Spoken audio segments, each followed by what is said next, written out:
सभी का स्वागत है आपके अपने चैनल ट्रिकी टीचिंग में। आज हम करेंगे एसएससी कांस्टेबल जीडी में जो प्रीवियस ईयर के जो मैथ क्वेश्चन थे उसको हम करेंगे। तो चलिए हम स्टार्ट करते हैं अपना पहला प्रश्न। हमारा पहला प्रश्न बोर्ड मार्क्स से संबंधित है। चलिए हम इसे सॉल्व करते हैं। तो बोर्ड मार्क्स में सबसे पहले ब्रैकेट का काम किया जाता है। तो यहाँ से अगर हम करते हैं तो यहाँ से निकल जाएगा ये हमारा, क्योंकि ये भागा में है तो गुणा में करेंगे तो ये अंक पलट जाएगा। तो यहाँ से हमारा निकल गया 1/10 और ये भी भागा में है तो यहाँ से ये कट जाएगा तो यहाँ से निकल गया 2। तो अब लिखते हैं यहाँ पर हम 2 - 10 - 5 × 4 और ये जो का है ये भी गुणा हो जाएगा 1/10। तो अब यहाँ से सॉल्व करते हैं तो ये 2 मत में गया, यहाँ से ये 2 मत में गया और ये माइनस में है और ये 2 प्लस में है। तो यहाँ से 2 2 कट जाएगा, बचा क्या हमारा -10। Option C is the right answer. चलिए अगले क्वेश्चन को करते हैं। एक वर्ग का विकर्ण 14 सेंटीमीटर है। एक वर्ग जो है हमारा, इसका विकर्ण कितना है 14 सेंटीमीटर।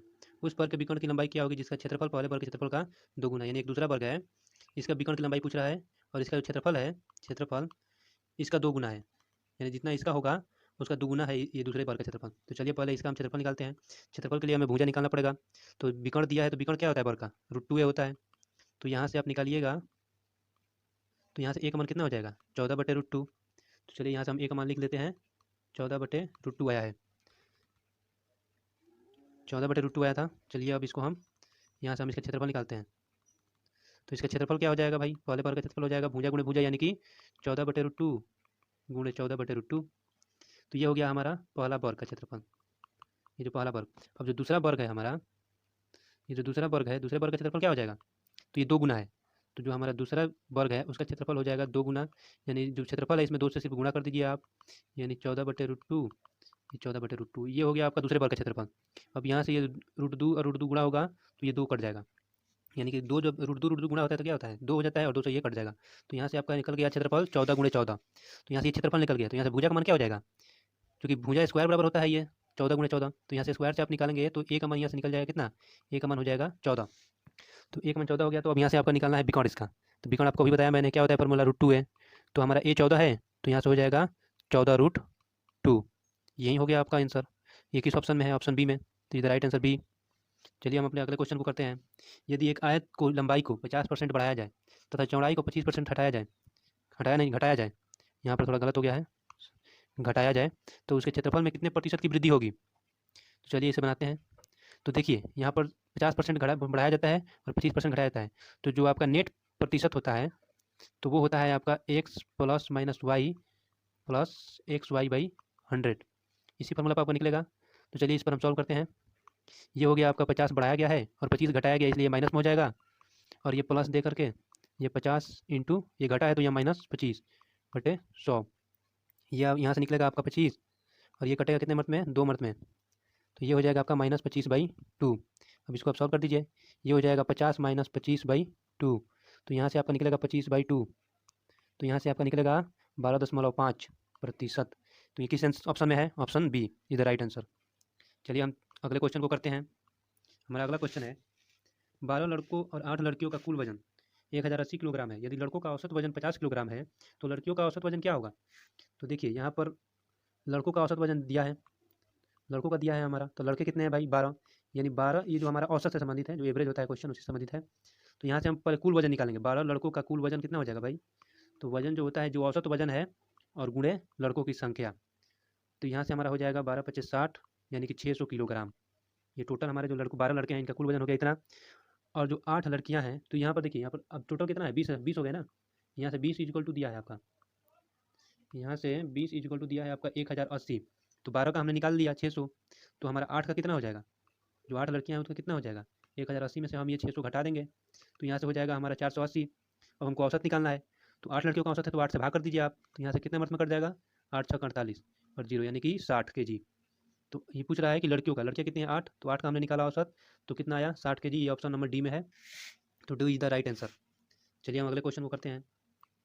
दिए गए आंकड़े का माध्य क्या होगा, जो माध्य है वो क्या होगा। चलिए हम इसको निकालते हैं। तो सबसे पहले आप इसको क्रमानुगत इसको से बैठा लीजिए, यानी कि 1 2 2, उसके बाद 3 है आपका, 3 2 बार आया है, उसके बाद 5 है, उसके बाद आपका 6 है, उसके बाद 8 है, फिर 8 है।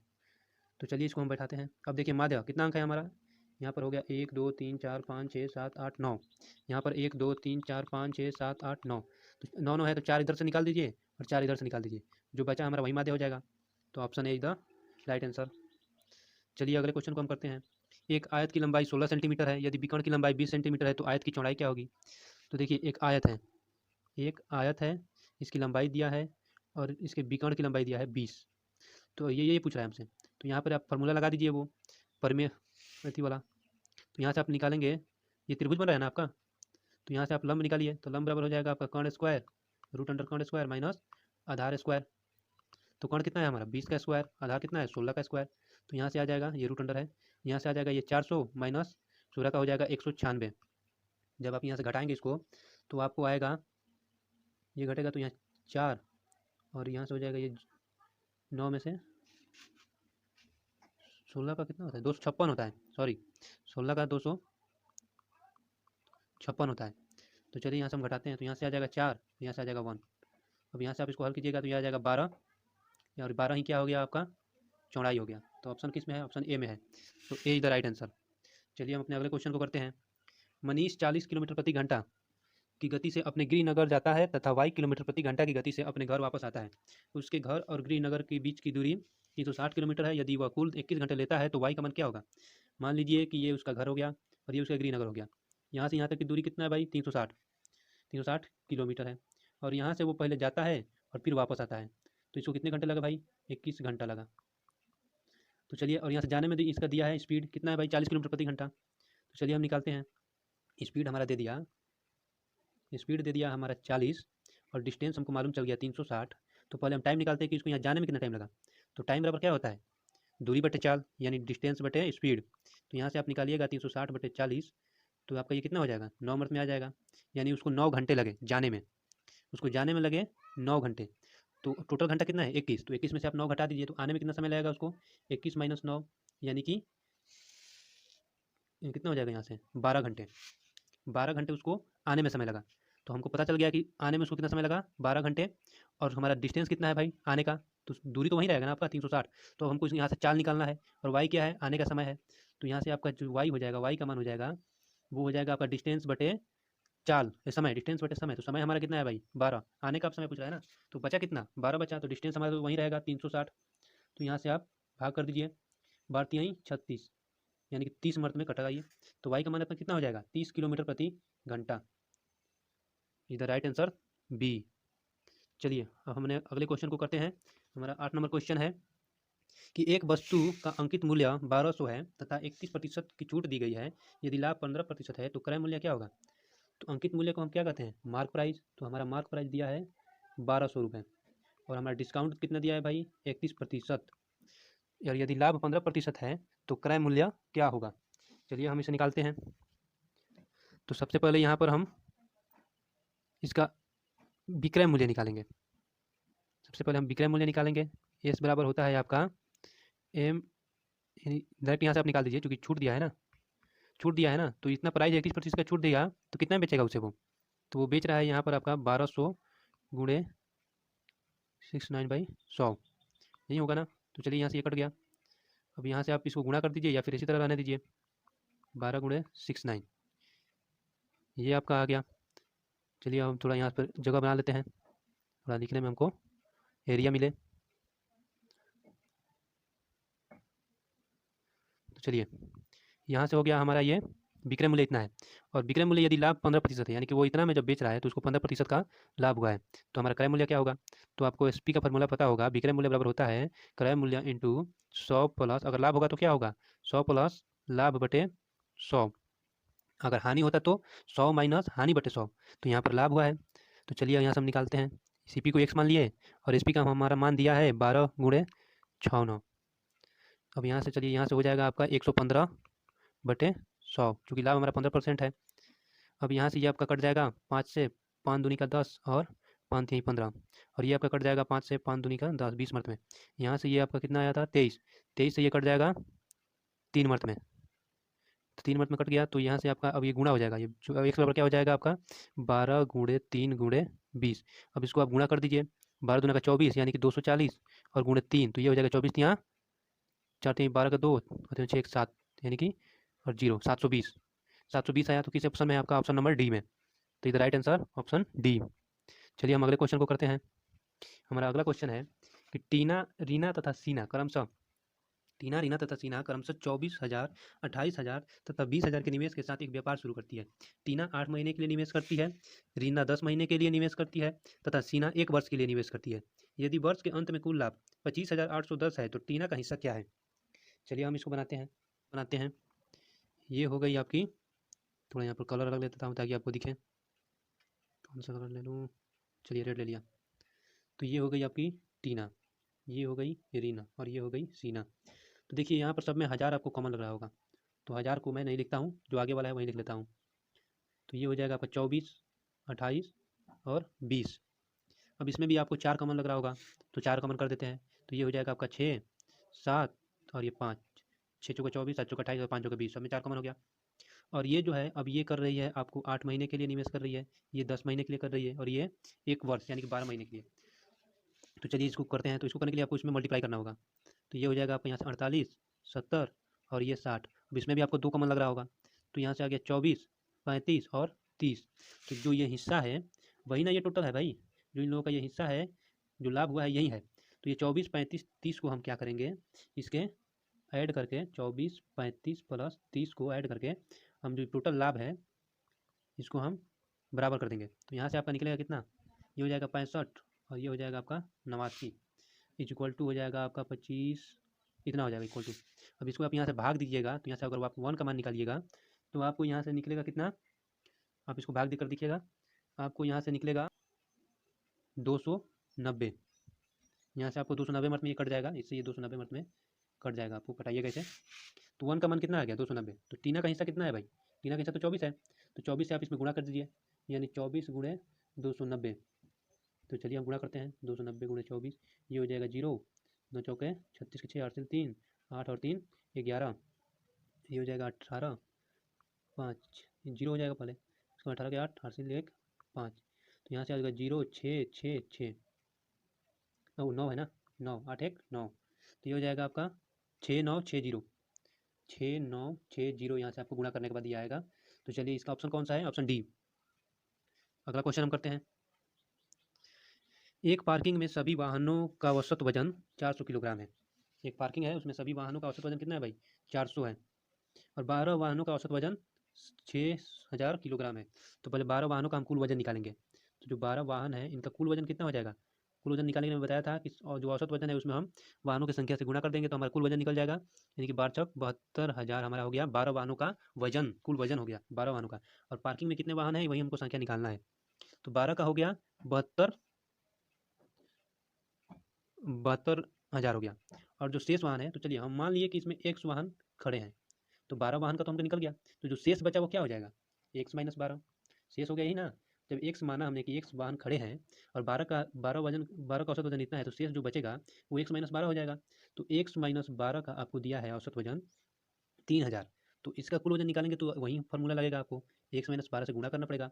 तो यहाँ से आपका हो जाएगा 36,000, ये हो जाएगा 36,000 और माइनस 36,000 प्लस 3000 एक्स, यही हो गया, माइनस 36,000 प्लस 3000 एक्स। तो ये हो गया शेष वजन।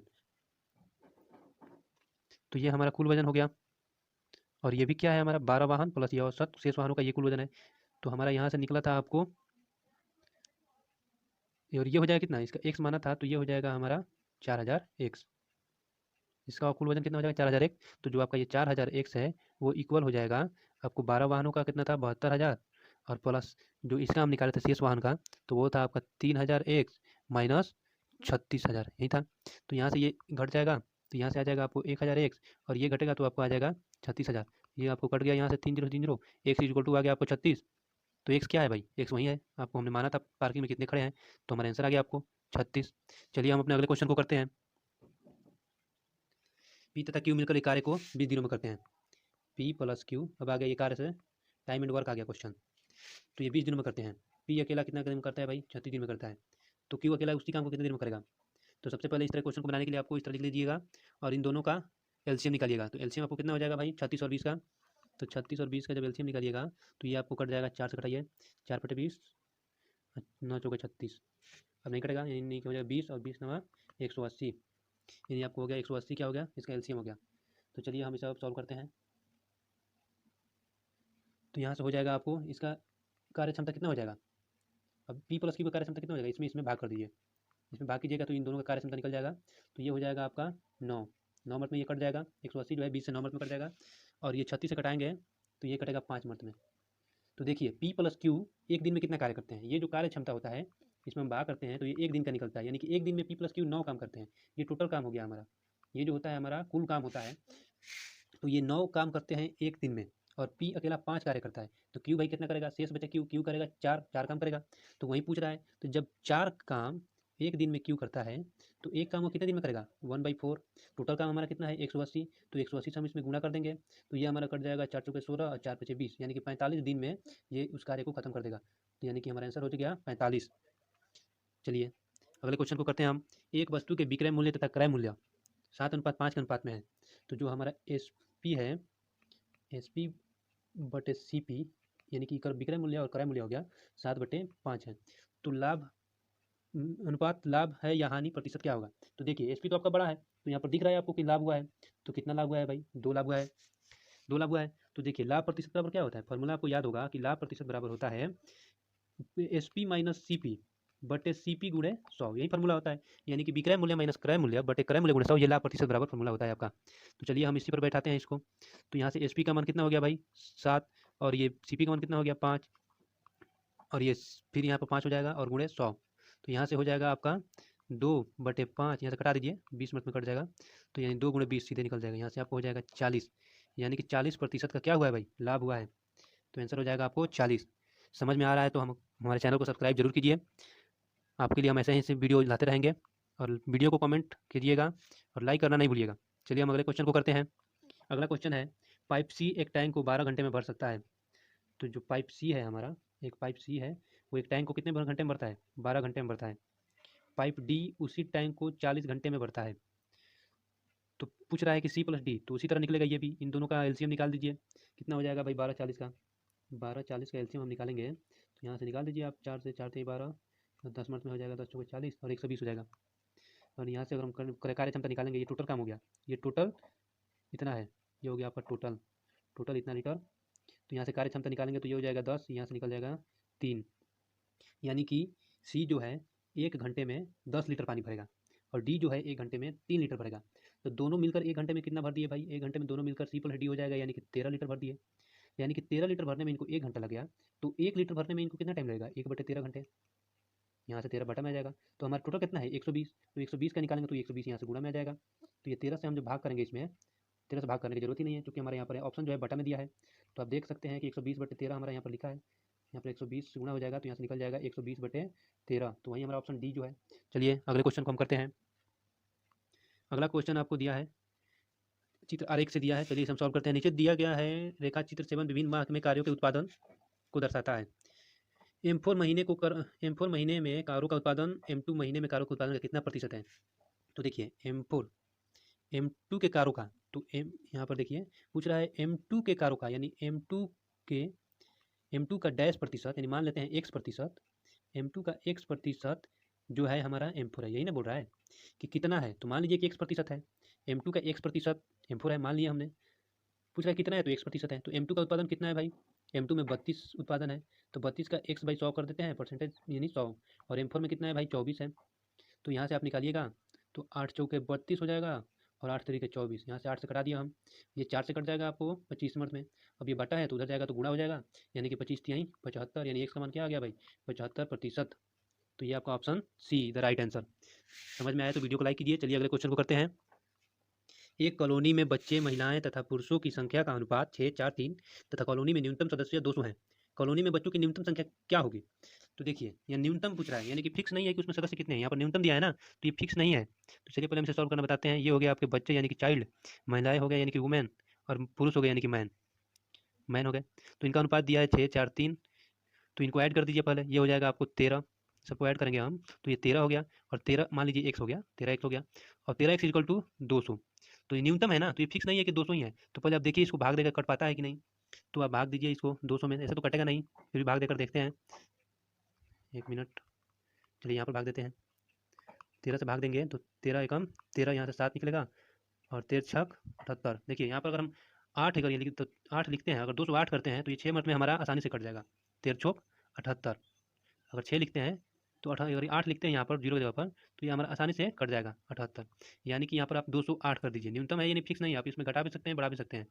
तो चलिए ये हमारा हो गया 208। तो यानी कि हमारा एक्स का मान कितना आ गया 6। तो आपका पूछ रहा है कि न्यूनतम बच्चों की संख्या कितनी है, 16 मिनट में कट जाएगा ये आपका। तो यहाँ से आप न्यूनतम निकालिएगा, तो यहाँ से 16 एक्स का मान आ गया आपको 16, और यहाँ से बच्चों की संख्या कितनी है 6x। एक्स का मान भर दीजिए, तो 16 छक 96। बच्चों की संख्या कितनी हो जाएगी आपको 96 हो जाएगी। चलिए हम अगले क्वेश्चन को करते हैं। 4650 की एक राशि साधारण ब्याज से उधार दी जाती है। यदि वार्षिक ब्याज दर 7.5 है तो 4 वर्षों के लिए साधारण ब्याज क्या होगा। जो हमारा मूलधन है कितना दिया है भाई 4650, और रेट दे दिया है हमारा 7.5। टाइम भी दे दिया है भाई, टाइम दिया है कितने वर्षों के लिए 4 वर्षों के लिए। साधारण ब्याज पूछ रहा है, तो आपको पता होगा कि जो सिंपल इंटरेस्ट होता है यानी कि साधारण ब्याज का जो फॉर्मूला होता है वो होता है PRT/100। इसी पर हम बैठा देंगे इसको। तो चलिए हम इसको बैठाते हैं। तो हमारा हो गया पी का मान कितना है भाई, पी का मान है हमारा 4650। आर का मान कितना है 7.5। टी का मान कितना है 4/100 कर देना है हमको। यहाँ से हम क्या निकाल रहे थे, सिंपल इंटरेस्ट इक्वल टू था। ये अगर दशमलव हटेगा तो यहाँ पर एक और जीरो आ जाएगा। ये 0 से 1 0 कटा दिए, ये हम 25 मिनट में कटा दिए, 25 चौके 100। ये 25 से 3 मिनट में कट गया। अब 3 इसमें मल्टीप्लाई हो जाएगा, तो ये कितना आ जाएगा 5 3 15 का 5, 8 से 1 4 18 1 19 के 9 8 से 1 4 3 12 1 13 1395। और वही हो गया हमारा साधारण ब्याज। Option number B is the right answer. अगले क्वेश्चन को करते हैं। अगला क्वेश्चन है, दो संख्याओं का लघुत्तम समापवर्तक 60 तथा 30 है। यदि उनका अंतर 3 है तो उन दो संख्याओं का योग क्या होगा। चलिए इसे सॉल्व करते हैं। आपका एलसीएम कितना दिया है भाई, तो एलसीएम दिया है आपको 60। एचसीएफ कितना दिया है 3। अब यहाँ से आप पहली संख्या मान लीजिए x है, आपका पहली संख्या हमने मान लिया x है, तो दूसरी संख्या क्या हो जाएगी भाई x-3। कैसे हो जाएगी, चलिए इसे मैं बताता हूँ। तो मान लीजिए कि आप पहली संख्या x माने हैं, तो आपको अंतर दिया है ना यहाँ पर 3। तो पहली संख्या x है और दूसरी संख्या y है। तो यहाँ पर अंतर है, तो अंतर कितना दिया है भाई 3, यानी x में स्क्वायर और 3 दिया है। तो पहली संख्या हमने x माना ही है, अब दूसरी संख्या का हम निकालना है। तो अगर y का मान निकालेंगे यहाँ से, तो ये हो जाएगा 3 - x। तो अगर यहाँ से हम माइनस कॉमन करेंगे तो ये हो जाएगा आपका 3 जो है माइनस में हो जाएगा और x हो जाएगा प्लस में, और ये माइनस माइनस कट जाएगा आपको। तो यहाँ से इसलिए x-3 आएगा। समझ गए आप। तो चलिए अगर हम इसे अब सॉल्व करते हैं, अब ये सॉल्व करते हैं इसको, x-3 हो जाएगा हमारा दूसरी संख्या। तो जो एलसीएम इंटू एचसीएफ होता है, एलसीएम और एचसीएफ का जो गुणनफल होता है, एलसीएम का गुणनफल गुणे एचसीएफ का गुणनफल, ये होता है हमारा पहली संख्या गुणे दूसरी संख्या, यही होता है ना। तो चलिए इसे सॉल्व करते हैं। यहाँ से हो जाएगा आपको 180, ये हो जाएगा x² - 3x। अब यहाँ से आप इसको हल कर दीजिए, x² - 3x minus 180 equal to 0 हो जाएगा। इसको फैक्टर कीजिएगा आप, 180 को तोड़िएगा, तो तोड़ने के बाद आपको ये 15 में टूटेगा और ये माइनस प्लस 12x में टूटेगा, -180। तो हमको पहले ही दिख रहा है यहाँ पर कि हमारा दो संख्या निकलेगा, एक निकलेगा 15 और एक निकलेगा 12। तो आप इन्हीं दोनों को ऐड कर दीजिए, आपका आंसर हो जाएगा। यानी कि 15 और 12 को ऐड करेंगे तो हमारा आंसर आ जाएगा 27। ये जो दो फैक्टर टूटा है यही आपको संख्या होगा, तो इसी को आपको 27 डायरेक्ट आंसर आप यहाँ से कर सकते हैं। चलिए हम अपने अगले क्वेश्चन की तरफ चलते हैं। हमारा अगला क्वेश्चन है चित्र आरेख से संबंधित है। चलिए हम करते हैं इसे। हमारा दिया है कि नीचे दिए गए चार्ट में 2009 से 2013 तक के वर्षों के लिए देश में कॉफी के वार्षिक उत्पादन टन में दर्शाया गया है। 2011 के उत्पादन के लिए 2009 के लिए उत्पादन कितना प्रतिशत है। चलिए इसे सॉल्व करते हैं। तो 2000 जो उसी तरह निकलेगा जो पहले हम किए थे ये क्वेश्चन, यानी 2009 के उत्पादन का, यानी कि 2009 के उत्पादन का जो है, सही से लिखो भाई, 2009 का x% इक्वल टू 2011, यही ना होगा भाई। 2009 का x% का जो उत्पादन है वो 2011 का है। तो 2009 में हमारा कितना है 8800 है, का x/100 इक्वल टू 2011 का कितना है भाई 1500। यहाँ से आपका 2 0 कट गया, यहाँ से आप x का मान निकालेंगे तो ये हो जाएगा 1500/8। भाग कर दीजिए आप, इसमें भाग कीजिएगा तो आएगा आपको एक, देखिए भाग करते हैं, चलिए 1500 में 8 से भाग करते हैं, 1 मिनट में जाएगा आपको ये। यहाँ से निकलेगा आपको 700, 8 से कटेगा 8 64 64 हो गया। तो यहाँ से आपको निकलेगा कितना 6 0, 8 5 40 हो जाएगा, 8 6 48, 8 7 56। चलिए यहाँ पे इतना करने के बाद आपको दिख रहा है कि ये इतना यहाँ मिल रहा है भाई, इसमें मिल रहा है। चलिए इसको हम आंसर यही हो जाएगा आपका आंसर। चलिए हम अगले क्वेश्चन की तरफ चलते हैं। चार संख्याएं क्रमशः 2, 5, 3, 8 के अनुपात में है। यदि चार संख्याओं का योग 432 है तो पहली संख्या तथा चौथी संख्या का योग क्या होगा। चार संख्याएं हैं, आपका 2 दिया है, 2 + 5 + 3 + 8, आप एक्स भी मान सकते हैं, यानी कि 2x, 5x, 3x + 8x। चलिए इतना इक्वल टू कितना दिया है आपको, 432 दिया है।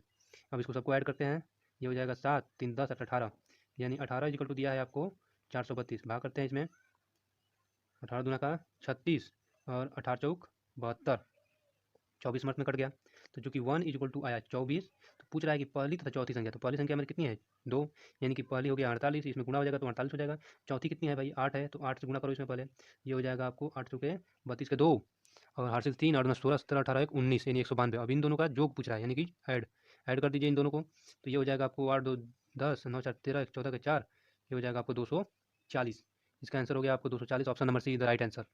चलिए हम अगले क्वेश्चन की तरफ चलते हैं, बोर्ड मान से संबंधित है। चलिए इसको करते हैं हम। तो देखिए यहाँ पर दिया है आपको, लिख लेते हैं पहले 88 - 44 भागे, अब इसको ब्रैकेट में दिया है तो इसको हम सॉल्व कर देते हैं। यहाँ से हो जाएगा आपको 88, ऑफ दिया है तो इसको ऑफ ही लिखे रहते हैं, और यहाँ से ब्रैकेट दिया है तो यहाँ पर दिया है 1/2 - 1/4, और ये भाग में दिया है तो इसको हम गुणा में करेंगे तो ये 8/1 हो जाएगा, पलट जाएगा अंक। यहाँ से 2 आ गया, तो यहाँ से हो जाएगा आपको 88 - 44 भागे 88, अभी ब्रैकेट में दिया है तो यहाँ पर कितना हो जाएगा भाई 2/1 हो जाएगा। तो इसको आप सॉल्व करेंगे तो यहाँ से हो जाएगा, आपका ये क्या कर दीजिए, यहाँ से आपको निकलेगा -3/2। इसको आप सॉल्व कीजिएगा, 1/2 -2 आएगा, तो इसको सॉल्व करने के बाद ये हो जाएगा ऊपर 1 -4/2, तो यहाँ से हल करने के बाद आपको -3/2 आएगा। तो अब यहाँ से देखिए, चलिए इसको हम करते हैं। अब इसको यहाँ से ऑफ का मतलब गुणा है तो इसको पहले हल करना पड़ेगा, ऑफ का हल करेंगे पहले, तो यहाँ से आएगा 44, तो ये हो जाएगा 88 - 44, अब माइनस है तो ये कि माइनस माइनस कितना हो जाएगा भाई, ये प्लस हो जाएगा, माइनस है तो प्लस हो जाएगा, 44 गुणा में है भाई ये 3, तो ये भागा में आएगा इधर, ये गुणा में है, ये लिखा है हमने यहाँ पर, और ये भागा में है तो इधर आएगा, यानी 44 × 3, 44 से 44 कट गया, यानी कि 1/3 यहाँ से निकला, तो ये हो जाएगा आपको 88 + 1/3। इसको हल कीजिएगा तो 8 के 24 के 4, 8 के 24, 25, 26 यहाँ से, और +1 यानी कि बटे 3, यानी कि 265/3 आपका आंसर आ जाएगा। Option number D is the right answer. चलिए हम अगले क्वेश्चन को करते हैं। पहली वस्तु का विक्रय मूल्य इतना है तथा दूसरी वस्तु का क्रय मूल्य इतना है। यदि पहली वस्तु पर 20% लाभ होता है तथा दूसरी वस्तु पर 20% हानि होता है तो कुल लाभ अथवा हानि प्रतिशत क्या होगा। तो देखिए यहाँ पर आप अगर दोनों विक्रय मूल्य में दिया होता या फिर क्रय मूल्य में दिया होता तो आप ये फार्मूला लगा सकते थे। अगर मान लीजिए यहाँ भी विक्रय मूल्य है, अगर यहाँ भी विक्रय मूल्य होता तो आप ये फार्मूला लगाते हैं, x ± y + xy/100, ये नेट प्रतिशत जो होता है वही होता है, तो यहाँ से आप निकाल सकते थे, लेकिन ये अलग अलग दिया है, ये विक्रय मूल्य है, ये क्रय मूल्य है, तो ये फार्मूला नहीं लगाइएगा, नहीं तो गलत हो जाएगा। चलिए ये कैसे सॉल्व होगा मैं बताता हूँ आपको।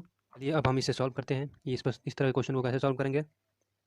तो यहाँ पर देखिए, ये जो है आपको पहली वस्तु का SP दिया है 470, और ये हो गया पहली वस्तु का SP दिया है, तो पहली वस्तु का CP निकालना है हमें, CP निकालना पड़ेगा।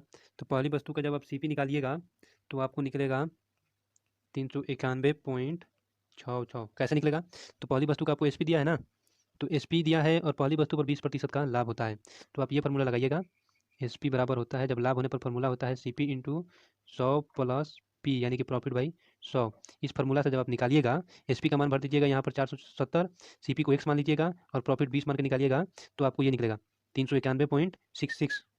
ये आपको हो गया पहली वस्तु का SP और CP।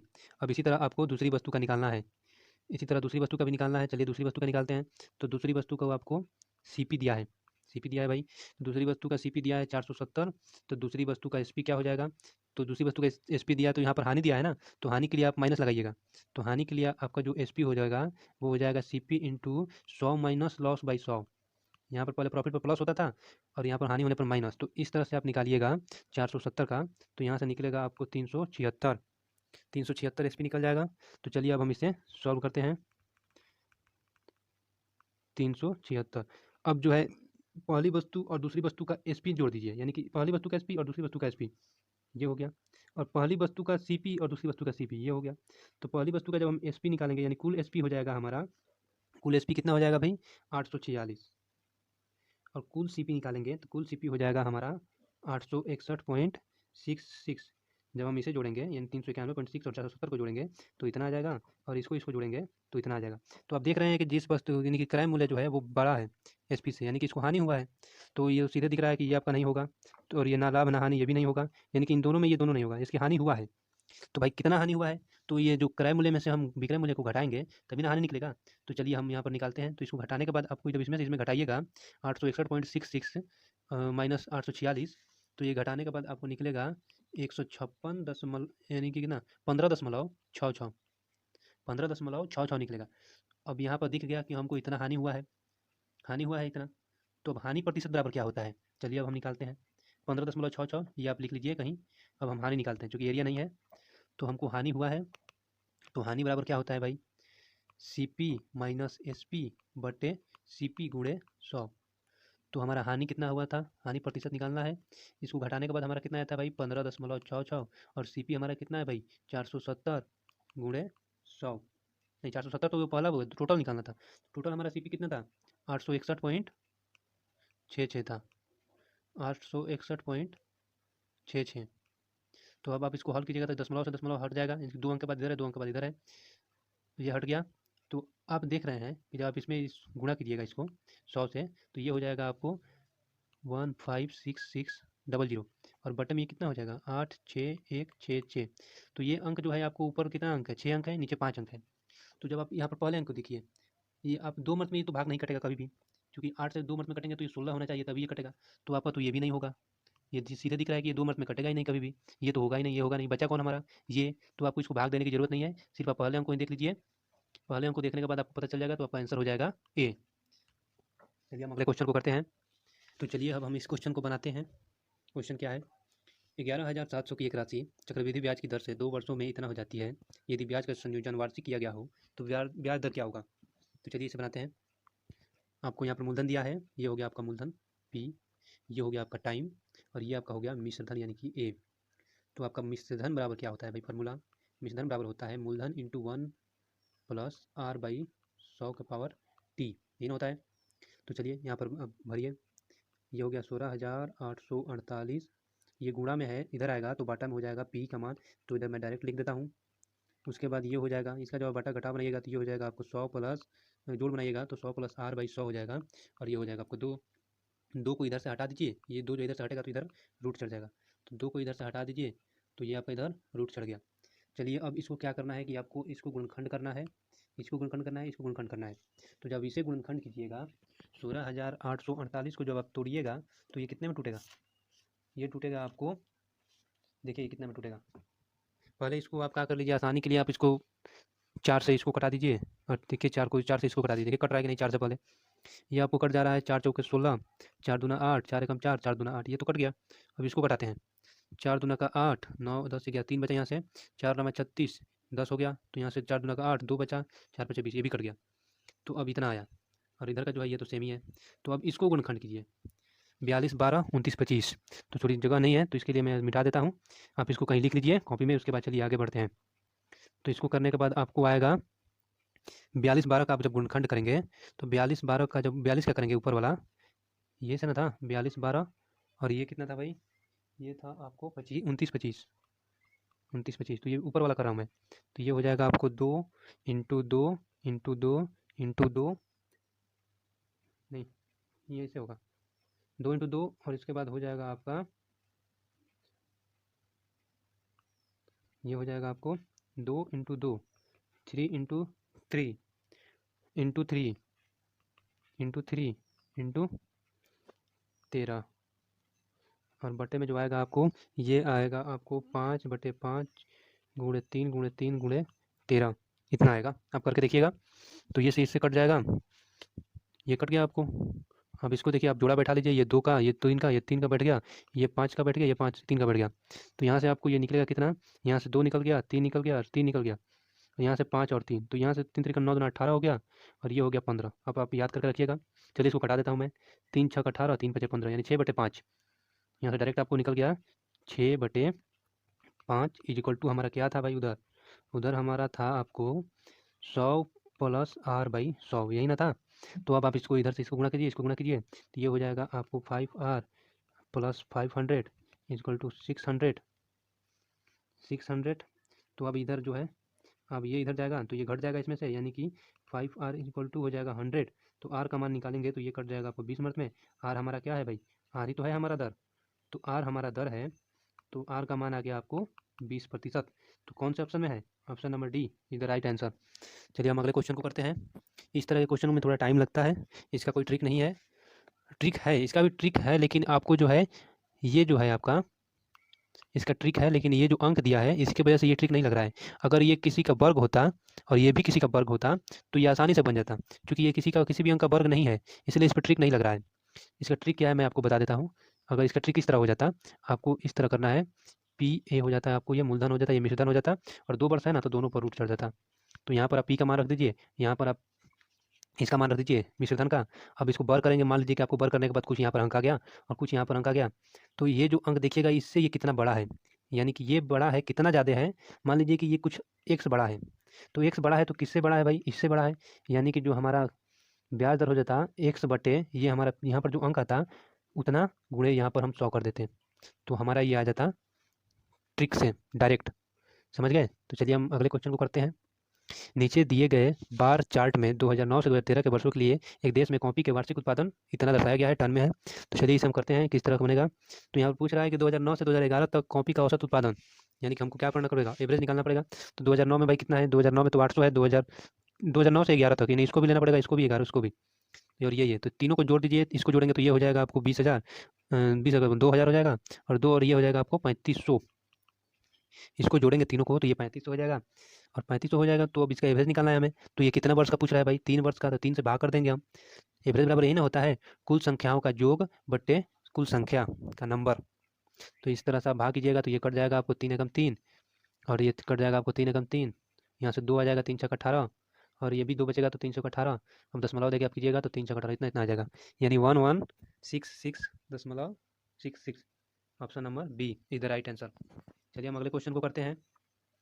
हमारा अगला क्वेश्चन है, एक ठोस घनाभ की लंबाई चौड़ाई तथा ऊंचाई क्रमशः 14 सेंटीमीटर, 12 सेंटीमीटर, 8 सेंटीमीटर है।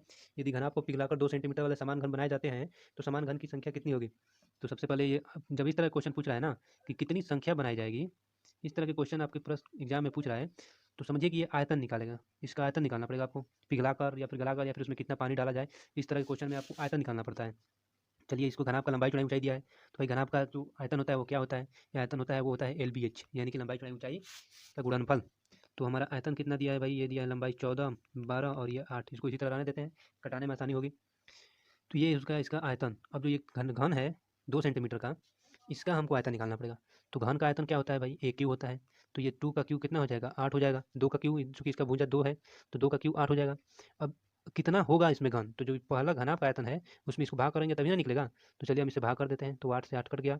अब इसको इसको आप गुणा कर दीजिए, तो ये हो जाएगा आपको 14 दूना का 28 के 8, 8 से 2, और 14 ये 2 16, यानी 168 घन आपको बनेगा।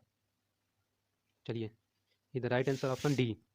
हमारा अगला क्वेश्चन है, ये हो गया आपको समय एवं दूरी, जो रेलगाड़ी से संबंधित प्रश्न होते हैं, ये पूछा गया था आपको 2018 में, SSGD के प्रीवियस ईयर में पूछा गया था। चलिए इसे हम बनाते हैं। एक प्लेटफॉर्म दिया है आपको, चलिए पहले पढ़ते हैं इसे। एक प्लेटफॉर्म की लंबाई जो है रेलगाड़ी की लंबाई की 2 गुनी है। तो इस तरह का बनेगा, देखिए ये जो है आपका ये हो गया प्लेटफॉर्म, और इस तरह हो गया आपकी रेलगाड़ी की लंबाई की 2 गुनी है। रेलगाड़ी की दिया है आपका स्पीड दिया है, रेलगाड़ी प्लेटफॉर्म 30 सेकंड में पार करती है। तो पार करती है तो इसको यहाँ पर रखेंगे हम, रेलगाड़ी को यहाँ से रखेंगे तभी ना पार करेगी। तो प्लेटफॉर्म की लंबाई क्या होगी, तो देखिए यहाँ पर 2 गुनी है ना रेलगाड़ी की, तो जिसकी 2 गुनी है उसको x मान लीजिए, यानी कि रेलगाड़ी की 2 गुनी है तो रेलगाड़ी को हमने x मान लिया। और ये प्लेटफॉर्म हो गया तो इसको हम 2 गुनी है तो ये 2x हो गया, यानी कि यहाँ से यहाँ तक टोटल दूरी कितनी हो जाएगी हमारी, 3x हो जाएगी। टोटल दूरी 3x हो जाएगी। अब देखिए इसको 3x दूरी तय करना है। अब आपको यहाँ पर टाइम दिया है 30 सेकेंड, क्योंकि ये दूरी हमारी क्या है, और इसकी स्पीड दिया है, देखिए स्पीड भी दे दिया है हमारा 144 किलोमीटर प्रति घंटा दिया है, और टाइम भी दिया है हमारा 30 सेकेंड। तो चूँकि देखिए ये सेकेंड में है और यहाँ पर जो है घंटा में है, तो इसको आप या फिर इसको आप सेकंड में कर दीजिए या फिर इसको आप घंटा में कर दीजिए। तो चलिए अब हम इसे ही कर देते हैं, इसको ही घंटा में कर देते हैं। तो टी बराबर हम घंटा में करेंगे तो ये देखिए चूँकि 60 सेकंड में होता है आपको, चूँकि 60 सेकंड में होता है 1 मिनट, 60 मिनट में होता है 1 घंटा, 1 आवर्स। तो यहाँ से निकालिए, तो एक मिनट में कितना होगा, तो 1 मिनट में हो जाएगा आपको 1/60 घंटा, यही ना होगा, 1 मिनट में 1/60। तो जो कि 1 मिनट में 60 सेकंड होता है, तो यानी कि 1 मिनट में 60 सेकंड। तो अब 1 सेकंड में कितना मिनट होगा, 1 सेकंड में हो जाएगा आपको 1/60। तो 30 सेकंड में कितना होगा भाई, तो 30 सेकंड का निकालेंगे हम, तो 30/60 हो जाएगा, यानी कि 1/2 मिनट। तो 1 मिनट में जब हमारा 1/60 है, तो 1/2 मिनट में कितना हो जाएगा? तो इसको हम गुणा करना पड़ेगा, 1/2 में 1/60 से गुणा करना पड़ेगा, तभी ना निकलेगा। तो ये हो जाएगा आपको 1/120, यानी कि इतना घंटा हो गया, 1/120 घंटा। इसका ट्रिक भी होता है, लेकिन ये ट्रिक थोड़ा याद नहीं रहता किसी को, इसलिए आप बेसिक से इसको निकाल लीजिएगा, इसका टाइम और घंटा में। तो हमारा ये टाइम निकल गया 1/120 घंटा, और स्पीड दिया है, दूरी हमको पता है 3x। तो हम निकाल सकते हैं अपने फॉर्मूला पर कि दूरी बराबर क्या होता है। दूरी बराबर क्या होता है? चाल गुणे समय। तो चलिए हम निकालते हैं, इसको आप कहीं पर लिख दीजिए, क्योंकि पेज मेरे पास नहीं है, इसलिए मुझे मिटाना पड़ेगा। तो दूरी आप लिख दीजिए 3x, और स्पीड लिख दीजिए 144, और टाइम हमारा कितना है भाई? 1/120 घंटे। तो चलिए हम इसे बनाते हैं। तो दूरी बराबर हो गया आपको, दूरी बराबर हो गया चाल गुणे समय। तो दूरी हमारा कितना था भाई? दूरी चाल हमारा चाल गुणे समय, दूरी हमारा था 3x, चाल था हमारा 144 किलोमीटर प्रति घंटा, और समय था हमारा 120। अब इसको घटा दीजिए, 3 से घटाएंगे हम, अरे यहीं से कट जाएगा, देखिए 12 से घटा दीजिए आप। तो 12 एकम 12, 12 दूना का 24, और ये 12 से कटाएंगे तो 10 मिनट में कट जाएगा। अब इसको आप 3 से कटाएंगे तो 3 चौके 12 कट जाएगा। तो x इक्वल टू हो गया आपको 4/10 है ना, तो ये हो गया आपको 4/10। तो ये क्या है भाई? ये तो किलोमीटर में निकला है अपना, ये निकला है किलोमीटर में, क्योंकि सब किलोमीटर में निकला है। तो यहाँ पर पूछ रहा है मीटर में, तो मीटर में बदलने के लिए हमें क्या करना पड़ेगा? 1000 से गुणा करना पड़ेगा। तो 1000 से गुणा कीजिए, ये 1 से कट गया। अब 100 और 4 को गुणा करेंगे तो हमारा हो जाएगा 400, यानी कि 400 मीटर की क्या है भाई हमारा? एक्स क्या है? रेलगाड़ी है। तो पूछ रहा है प्लेटफॉर्म की लंबाई क्या होगी। तो ऐसे नहीं कि आप एक्स का मान निकाल करके 400 टिक कर दीजिएगा, प्लेटफॉर्म की लंबाई हमारी 2x थी। आप देखिए पीछे जा करके, बैक करके देखिए, प्लेटफॉर्म जो क्या है हमारी रेलगाड़ी की दोगुनी है, तो ये 2x हो जाएगा। तो एक्स का मान 400 है, तो 2x का मान कितना हो जाएगा? 800, इसलिए option number B is the right answer. चलिए हम अगले क्वेश्चन को करते हैं। अगला क्वेश्चन खत्म हो गया, हमारा इतना ही क्वेश्चन था। अगर आप हमारे चैनल पर नए हैं तो हमारे चैनल को सब्सक्राइब कीजिए, वीडियो अच्छा लगा हो तो लाइक कीजिए, और कमेंट जरूर कीजिएगा कि वीडियो आपको कैसा लगा। बहुत बहुत धन्यवाद आप सभी का मेरे चैनल से जुड़ने के लिए, बहुत बहुत धन्यवाद।